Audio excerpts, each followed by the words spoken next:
Friday of the 33rd week in Ordinary Time. A reading from the book of Revelation. I, John, heard a voice from heaven speak to me. Then the voice spoke to me and said, "Go, take the scroll that lies open in the hand of the angel who is standing on the sea and on the land." So I went up to the angel and told him to give me the small scroll. He said to me, "Take and swallow it.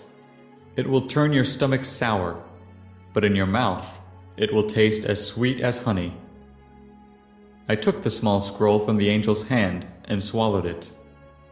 In my mouth it was like sweet honey, but when I had eaten it, my stomach turned sour. Then someone said to me, "You must prophesy again about many peoples, nations, tongues, and kings." The word of the Lord.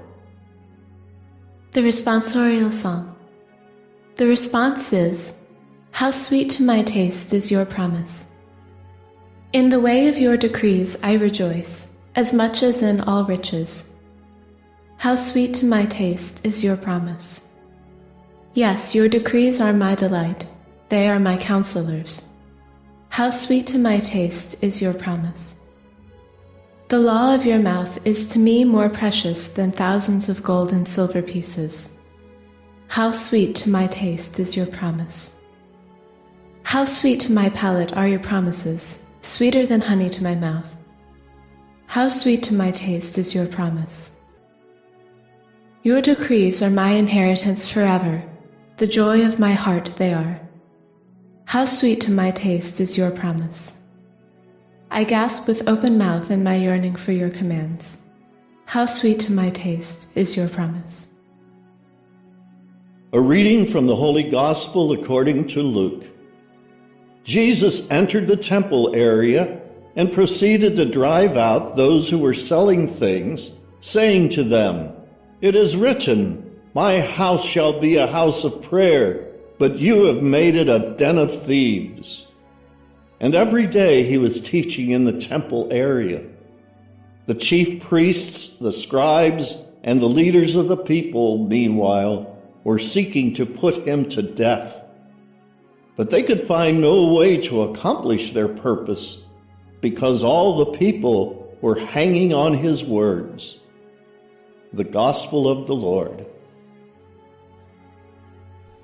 The first reading comes from the book of Revelation, chapter 10, verses 8 to 11. The visionary is told to take the scroll and eat it. Now, this is one of those passages which seems a bit strange, but it's taken from the book of the prophet Ezekiel. It is a prophetic action, and it's sweet in his mouth but sour in his stomach.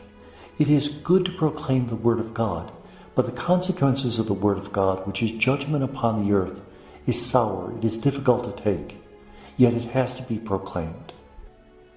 This is a reminder to everyone who teaches, catechizes, preaches, that while we are preaching the word of God, it is a pleasant message. It shouldn't always be consoling. It should also be challenging. It should call people to conversion, and that doesn't always make one popular. The Gospel is from Luke 19, 45 to 48. In this passage we hear about how Jesus cleanses the temple and says that the temple should be a house of prayer. Remember, there were people who sold animals, there were people who changed coins, things that were essential for the temple cult. People had come from a long distance. They couldn't bring animals to sacrifice. They had to buy them near the temple. They brought pagan coins which had images of the emperor, images of pagan gods. They couldn't donate them in the temple. They had to be exchanged. But they had made the temple into a marketplace.